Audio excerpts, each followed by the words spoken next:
ഒരു അയ്യപ്പ ഭക്തിഗാനമായാലോ? ഇഷ്ടമാണോ ഭക്തിഗാനമൊക്കെ? കേട്ടു നോക്കാം അല്ലേ.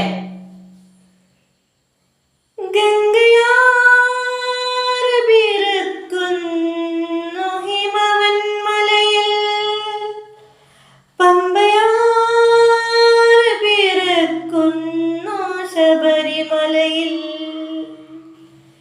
പൊന്മല നമ്മുടെ പുണ്യമല, പമ്പ നമ്മുടെ പുണ്യനദി. ഗംഗയാറ് പിറക്കുന്നു ഹിമവൻ മലയിൽ, പമ്പയാറ് പിറക്കുന്നു ശബരിമലയിൽ. പൊന്മല നമ്മുടെ പുണ്യമല, പമ്പ നമ്മുടെ പുണ്യനദി. പമ്പ നമ്മുടെ പുണ്യനദി, പമ്പ നമ്മുടെ പുണ്യനദി.